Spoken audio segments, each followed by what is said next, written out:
안녕하세요.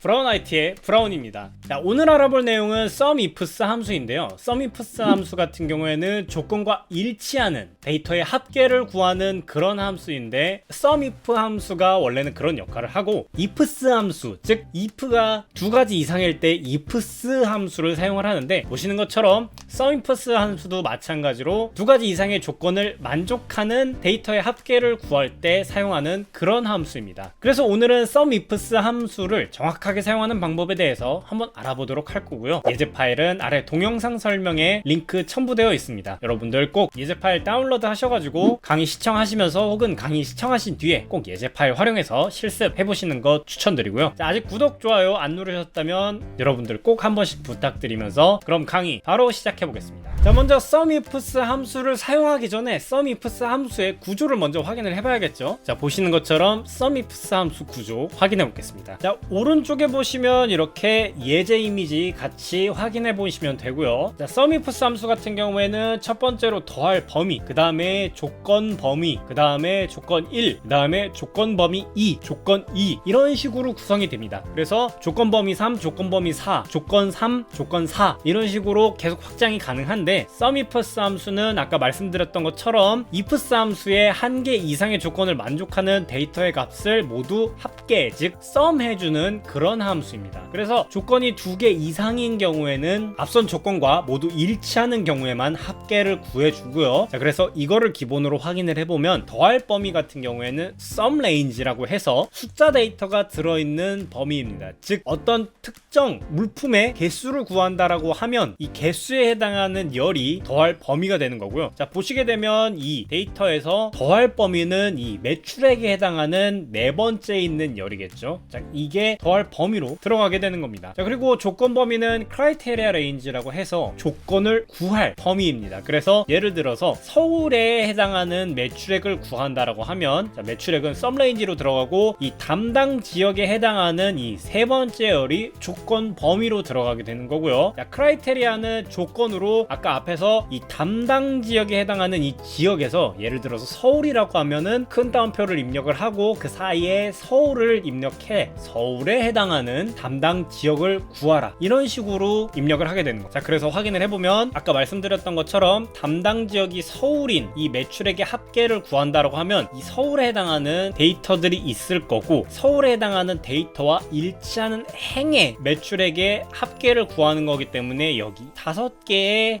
맞죠? 5개의 셀의 합계를 구하게 되는 겁니다. 자, SUMIFS 함수는 더할 범위를 먼저 제시를 해주고 여기에 맞게 조건 범위를 하나 제시를 해주고 조건을 확인하고, 그다음에 조건 범위를 또 제시를 해주고 조건을 입력한다, 이런 식으로 이해를 해주시면 됩니다. 자, 그럼 예제 파일로 실습을 해보면서 이 SUMIFS 함수를 어떻게 잘 사용하는지 한번 확인을 해볼 텐데요. 자, 보시게 되면 5개가 있습니다. 첫 번째는 조건이 1개인 경우, 두 번째는 조건이 2개인 경우, 그 세 번째는 부등호를 사용하는 조건, 자, 네 번째는 조건이 2개인데 하나는 텍스트에 해당하는 조건, 두 번째는 부등호에 해당하는 조건이 되겠고요. 그리고 다섯 번째는 텍스트 조건을 사용할 때 와일드카드를 사용하는 방법에 대해서 한번 알아보겠습니다. 자, 첫 번째로 G6셀에 조건 1개인 경우를 상정을 하고 SUMIFS 함수를 사용을 해볼 텐데요. 자, 등호 먼저 입력을 해주시고, 자, SUMIFS죠, 탭 눌러주시고, 자, 첫 번째는 SUM range, 여기는 매출액밖에 숫자 데이터가 없기 때문에 이 매출액에 해당하는 이 6셀부터 이 16셀까지 선택을 해주시고요. 자, 콤마, 자, criteria range, 조건 범위입니다. 자, 조건 범위는 사원급 매출이기 때문에 이 직급에 해당하는 C6셀부터 C16셀까지 선택을 해주시고, 콤마, 자, 조건입니다. 조건인데 사원이기 때문에 텍스트를 입력할 때는 큰 따옴표를 활용한다. 그래서 입력을 해주시고 텍스트 사원 입력을 해주시고 큰 따옴표 닫고 괄호 닫고 엔터 눌러주시면 이 두 명의 사원에 해당하는 매출액의 합계가 구해지게 되는 겁니다. 조건 1개인 경우를 확인을 해봤고요. 자, 대리급이면서 서울 매출, 자, 대리급의 서울 매출을 구한다 라고 하면, 자, 등호 입력하시고 SUMIFS 탭 눌러주시고,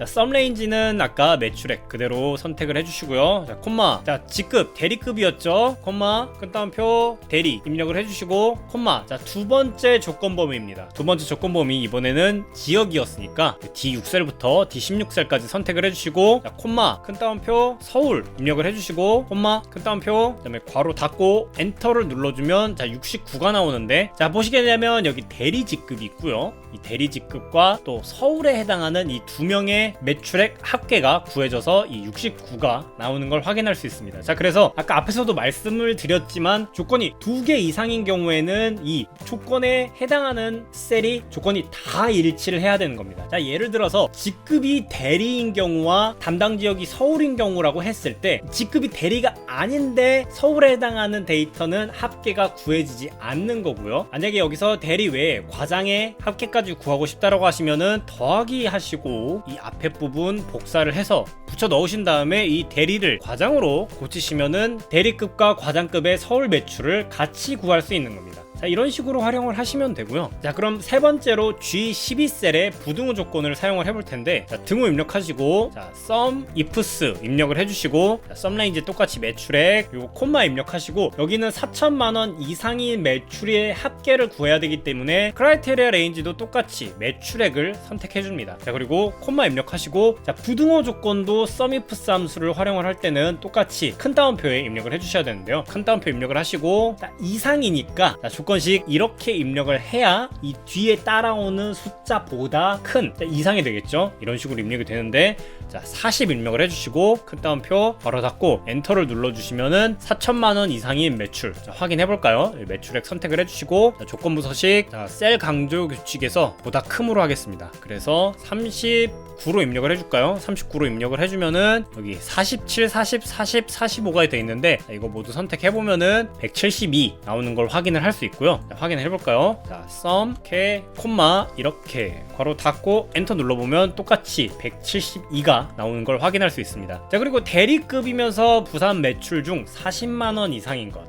조금 복잡해 보이는데 차근차근 입력해보면 그렇게 어렵지 않고요. 자, sum ifs 입력을 해주시고 자, 매출액 똑같이 선택을 해주시고 자, 첫 번째 조건 자, 대리급이니까 직급이겠죠. 선택해주시고 콤마 자, 대리 입력을 해주시고 콤마 자, 그리고 담당 지역 선택을 해주시고 콤마 자, 부산이었죠. 부산 입력을 해주시고 콤마 그리고 매출액 세 번째 조건입니다. 세 번째 조건 선택을 해주시고 콤마 자, 40만 원 이상인 것이니까 부등호 입력을 해주시고 40 그리고 큰 따옴표 닫고 바로 닫고 엔터 눌러보면 자 80 자 대리급의 부산 여기 이렇게 두 개가 있네요. 40 40 더하면 80이 나오는 걸 확인할 수 있습니다. 자, 그리고 다섯 번째 조건인데요. 먼저 등호 입력하고 자 sum ifs 입력을 해주겠습니다. 자, 매출 자 더할 범위 매출액이죠. 드래그해서 선택해 주시고 자, UC성을 가진 직원의 합계 보통 이런 식으로 구할 리는 없는데 간단하게 알아보기 위해서 자, 이름 범위 선택을 해주시고요. 콤마 자, UC성을 가진 직원인데 여기서 그냥 U라고만 입력을 하게 되면은 다른 데이터 없이 진짜 순수하게 U라는 글자 하나만 있는 데이터가 일치하는 값이 되는데 자, 여기서 와일드카드라고 하는 거는 별표 혹은 물음표를 활용해서 입력을 하게 되는데 아시겠지만 U 다음에 별표가 들어가면은 U로 시작하는 뒤에는 몇 글자가 나오든 상관이 없습니다. 외자여도 상관이 없고 이름이 네 글자여도 상관이 없습니다. 자, 별표는 그런 의미에서 와일드카드를 사용을 하는 거고요. 자, 물음표 같은 경우에는 U 다음에 물음표가 한 개가 나왔다.